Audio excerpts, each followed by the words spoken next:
Hi, everyone. Thanks for coming. So the second speaker today is Eduardo Moreno, and he got his PhD jointly in 2005 from Université Paris e l'Universidad de Chile. And after that, he shortly became a professor at the Universidad Adolfo Ibanez, where he climbed the ladder from assistant professor until full.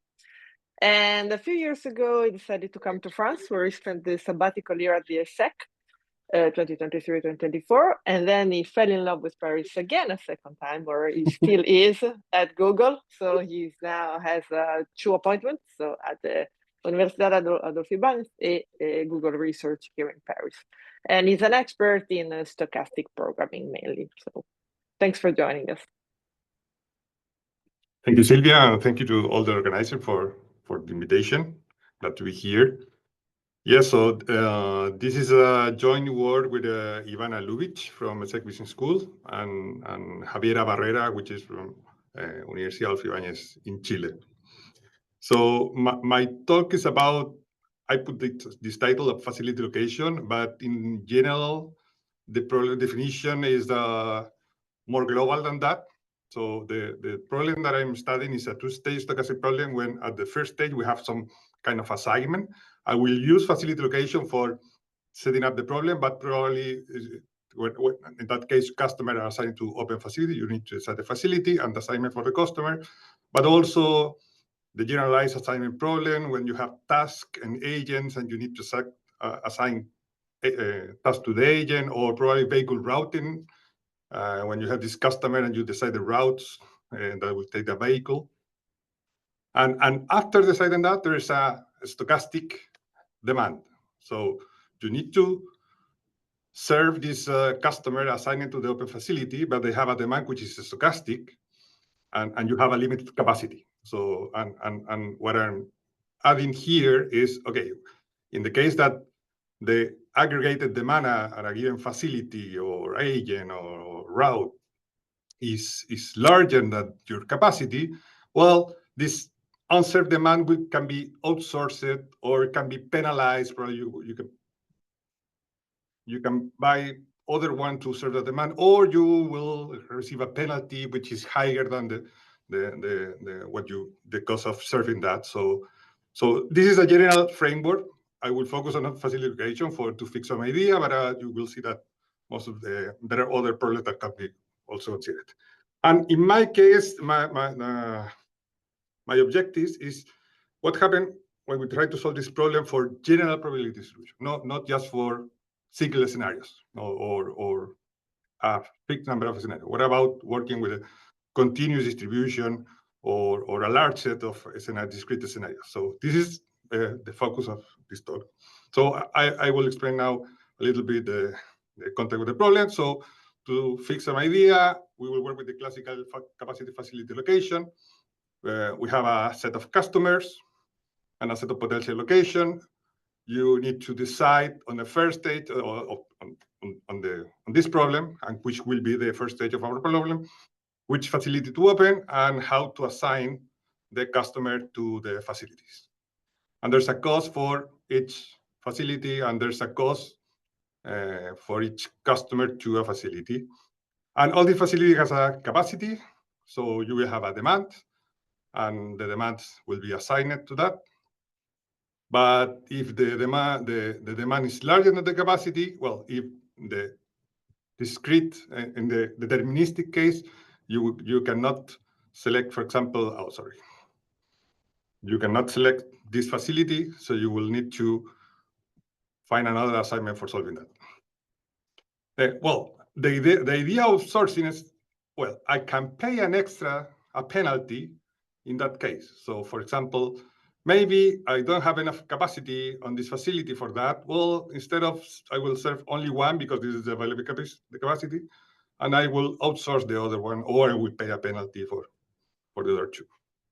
And if this is a problem, maybe there's another solution, for example, like that can allow me to avoid building a new facility. But the demand is uncertain, and this is the problem that we are interested. So now this demand, we don't know exactly the demand. We need to assign We need to decide facility, we need to decide the customer, but we don't know the demand. So how to optimize this, minimizing some expected value. So this is a classical, what is called a two-stage problem, when in the first stage we need to decide now which open facility, which facility will we open, and how do we assign the customer to them. And in a second stage, after the demand is realized, you decide how to assign each customer demand to the facility, or we pay the penalty or this outsourcing costs for the rest. So this is the problem that I'm interested to solve. Let me just a little bit of explanation. So we will have a general cost for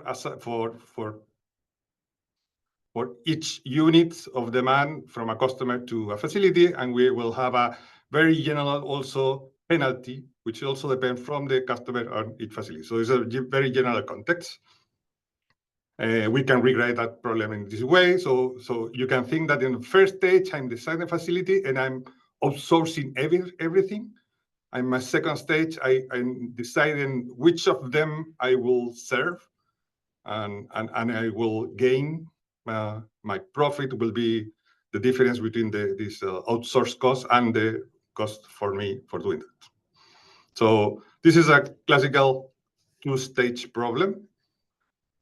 And this is the code that we are solving. And if you realize, and this is probably the most relevant part, the second stage problem that you have here is an abstract problem.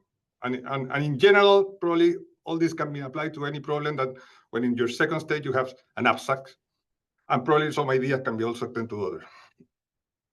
And to solve an abstract problem is easy, right? You take the higher profit, you sort them, the customer from higher profit to lower profit, and you start assigning that order until your capacity is filled. So for in a discrete case, if we have customer 1, this is my profit. This is customer 2, customer 3, customer 4, customer 5, and I have this demand which is here. This is demand 1 of 2 or 3 or 4, and this is your capacity. Well, you assign all that.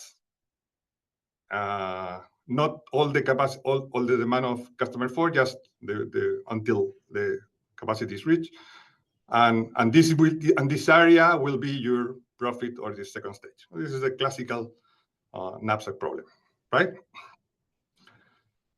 Okay, how do we solve this stochastic version? And there's one classical way is, okay, what happens if we have a sample number of scenarios and we try to solve each of them? Why? Because we know for one scenario the solution. The solution is just what we saw here. So this is the classical Bender formulation for discrete scenario. Basically, we write the dual of this problem. Okay, I will not go deeper on this formulation because you can check that later. And this dual has basically an analytical solution, which is explained here. So for example, in this case, what I have two constraints, basically the demand of the customer and the capacity. So when I'm starting for a few customers, I have enough capacity. So the dual of this demand will be zero, that constraint will be zero, but at some point I will reach my capacity of the facility, and in that case, my duals will change. Now the dual is of the capacity and the capacity constraint. So, and this is the solution. So the solution is just, which is the critical customer, in this case, number 4. Well, what's the cost of that, which is this region below, and the dual for the other customer will be the difference between the original cost and that one. And since you have this dual, you can write formula for the second stage and evaluate the optimal solution of that second stage. So just to give an example, if I have 3 customers and this is the demand, let's say we will assume that the first number 1, number 2, and number 3 are sorted by profit. So I will assign the first one, the second one, and the third one. The total is 5. I have capacity 6, so I will assign all of them. No critical customer, and this is a dual. For example, in this other case, maybe the demand is not that, it's 7. So the demand is 3 for the first one, 4 for the second one. I only have capacity 6, so I will assign only the first 6. In that case, my dual is the cost of the second customer. For the first one is different, the other is 0 because they are not served. And also in another scenario, and this is important, for example, if not 3, 3 is 4, 2, well, we will get exactly the same dual, right? With nothing changed. And the classical vendor formulation is, okay, we will add a variable for each scenario, and for each facility in this case, we have this bound. Given the duals, I can construct this bound, and we solve that iteratively. We solve it with a few cuts, final solution, evaluate for each scenario, add a new cut, add, etc. Plus a lot of tricks, as Philippe explained about when to add cut, how to manage that, etc. But we will focus just on the vanilla version of this.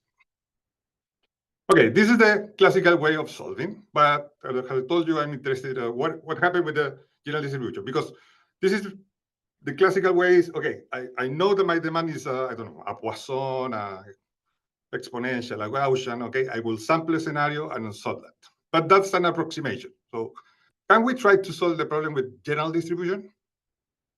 And the idea behind is the following. So if you remember the example here, basically, I told you that if the demand is 3 and 3, the critical customer is 2, is 4, 2, the critical customer 2, and the dual are the same.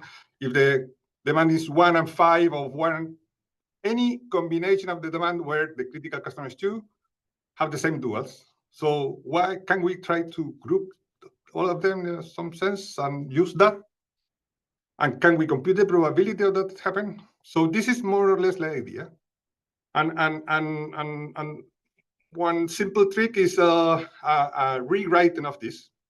So remember, let's say that Sij is the sum of the first j customer. So in this case, S1 is the sum of 1, S2 is the sum of 1 of 2, but that's depend on x. See, if my x doesn't exist, customer 2, because customer 2 is assigned to another one, I will not consider. So this is the sum of the first j customer. And if you see here, we can rewrite this area as instead by columns, by row. I can say, okay, let's see, this is S1, this is S2, this is S3. And so we can rewrite this expression of the second stage. It has the difference on the cost time the expected value of something much simpler than an abstract is just the maximum between the sum of some random variables multiplied by x and my capacity. And this is the object that I will try to work to use for getting it. So let me explain again, because this is relevant, is this expression that I'm rewriting my second stage in a sum of some simple things. I'm adding random variables multiplied by an x, which is 0 or 1, depending if the customer is assigned or not. And there's a capacity. And I want to see what's the expected value of the maximum between the sum or k. Yeah. So this is the object that we are interested to analyze. First of all, if I have a fixed x, I can compute that and I can get formulas for that. So I can evaluate the solution. If you give me an x, I can evaluate that. And this is something, it's not very difficult for that. I will not go deeper on that. But I need to use that for optimizing. So how to do that? So, well, to compute that by the lot of the probabilities, so something I can do is, okay, I will condition it on 2 events. The maximum that, given that this is less than k, and plus the expected value given this larger than k. Okay. If this is less than k, well, the max is that, and the max on the right side is k. Nothing. Okay? And this is a linear function because the expected value of this sum is just expectation go inside, and you have that. Well, it's a linear it looks like a linear function, but it's not a linear function. Why? Because my x is here. So if I change the x, I also change that, and I change the coefficient, so that is a non-linear function. So I cannot rely on that for this problem. But I can do the same with another assignment. So if I give you x prime, I can also, it's also true that this value is, I can condition, and then for this other assignment that I know is less than k, and for this other assignment that I know is greater than k. And here is what I'm losing. I can also do the same than before. This is a valid upper bound because obviously the maximum between this and this, I can take one of them in any case, and the maximum will be less than that. Yeah. I think.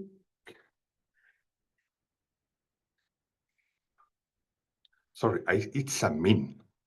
I'm saying max, but it's a mean. Oh, sorry about that. Yes, this is the capacity. I have more than k. Oh, my mistake. I'm sorry. This is a mean. Every time you see a max, it's a mean. So yes, and the mean between these two numbers is less than each of them. Okay. Sorry about that. It's a big mistake. Sorry. Okay. So I have the mean of these two elements, and in this case, I can compute a linear function because now this coefficient depends on some other x, which is independent of my x. So I can get a linear bound for this case. And what is this? So basically, what I'm saying is, okay, I will take this other assignment, not the one that I'm using. I will apply some simplification upper bound because I will assume that the max is attained on this on the S, and the other one for the K, and I get a linear function. What is that linear function? Well, something that we can prove is that my original pair with a mean, not a max, is a concave function. And in fact, this function that we just found is a tangent upper plane, is a tangent upper plane. And you can see, for example, here, this is the a plot of this function. And this is the tangent upper plane if at 0, 1.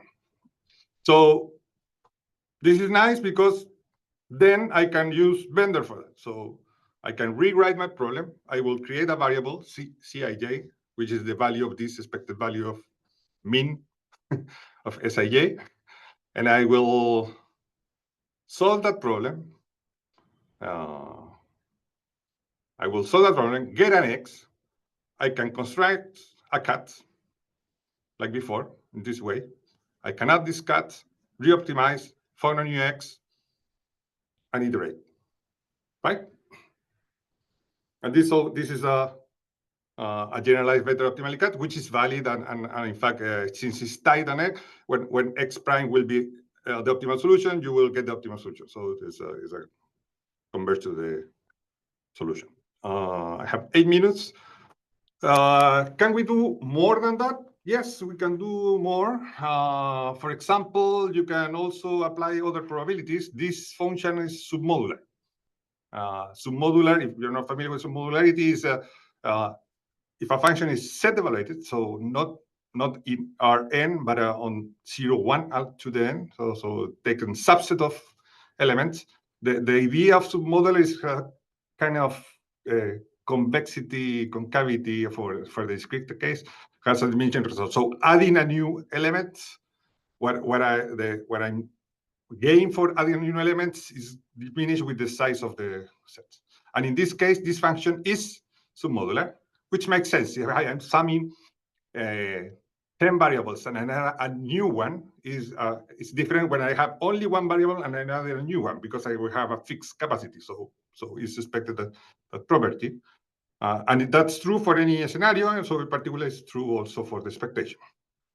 And when you have a function which is submodular, then you can also construct submodular cuts. Then this is a classical paper from Hauser and Wolsey that you can also we can only see here for the context of facility location that we did with Ivana a few years ago. And you can construct a cut which consider like adding an element. You can think the idea of adding an element, removing an element.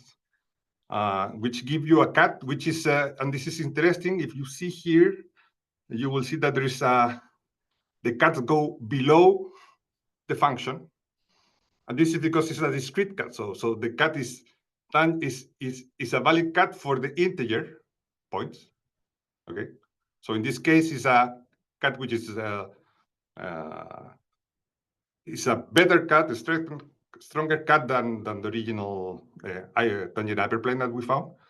But this is because I'm plotting in just 2 dimensions. You have more dimension. This is not always true, and so you cannot prove that one is better than the other. In fact, in some cases, it will be better one and better the other. Okay. 2 other things, if you work with vendors, is something that you know is you should not rely just on the cut for fixing the value.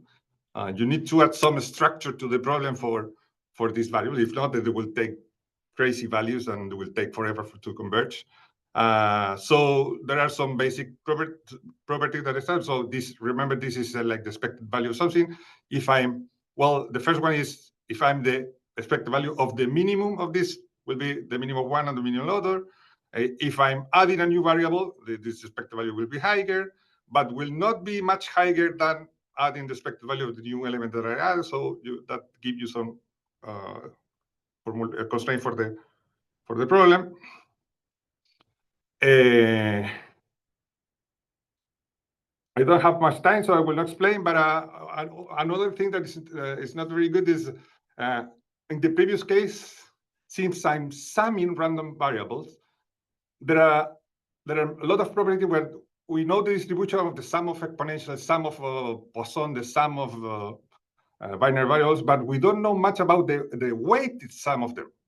So this works very well when we have a 0-1 solution. But what happens if you have a fraction solution? So we cannot add cuts on the root node, and have Philip explained. This is crucial for getting good bounds.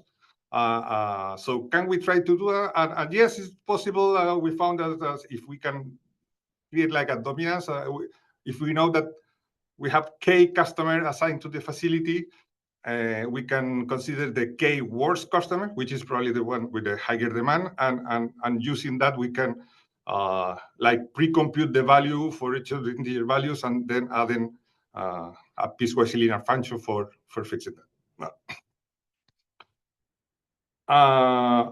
Okay, I will use my last 4 minutes showing how this performs.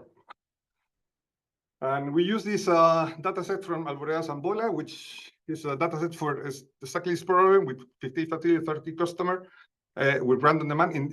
The problem that they study is a little different, is because the second stage problem became a linear function, so you can solve a MIP for solving that. This is the more general case. And also we use a continuous distribution, so we use a Bernoulli and exponential distribution with different means.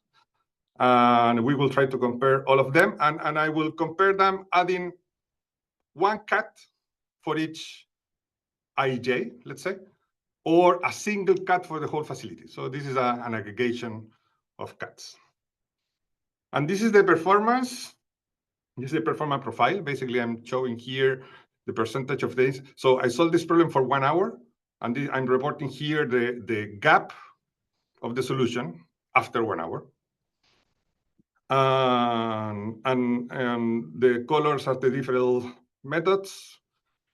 Just the vendors, the vendor plus the submodular, the vendors plus the piecewise linear, or the vendor plus the submodular plus the linear, and in the single cut version or the multi-cut version, 1 cut for each set or adding.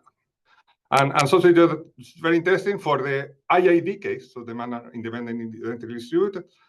Adding the piecewise linear basically solve all the problem, and in fact, it's solving in a few seconds, a few minutes. It's quite fast to solve the problem. Nevertheless, even if without considering that, we are able to get for around 80% of the problem with less than 5% gap, if we're not considering that. I will skip that. And what happened with the no i.i.d case? Because that case is okay, makes sense. You grouping things that all have the same distribution. The interesting case is when you have a no i.i.d. distribution. So they're all exponential, but with different parameters. And this is more or less our performance. Here, first thing that we see is we are adding too many cuts. So aggregating them into a single cut improve the performance. My piecewise linear are no longer efficient, and this is because they're not an i.i.d. So I'm taking the worst k, and probably I'm not the k that I'm using, so this is okay. And finally, how to compare with simple sample level approximation? This is interesting because this is the performance of my method, and this is AIA.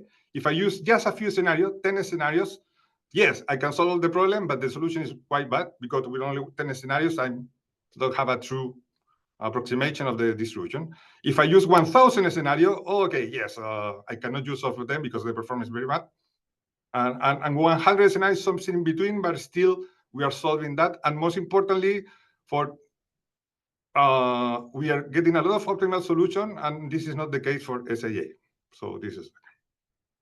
So for conclusion, what I present is a vendor methodology for this problem, which can be applied for other general problems. And probably my main takeout is, okay, to find this exact solution of the problem for general distribution is possible. You're not required to do sampling and solve this huge problem. There is work therefore for trying to solve the problem using the general distribution. You can exploit the structure of the subproblem. In this case, is a small number optimal solution that so you can compute expectation by conditioning. It's not an approximation. You have true bound for the problem, the true value of the problem, and this idea can be extended and also this is so well related with this vendor adapting partition method and all the vendor adapted partition version that you will see that take the same idea of aggregating things with the same tools. Okay, and that's all. Thanks.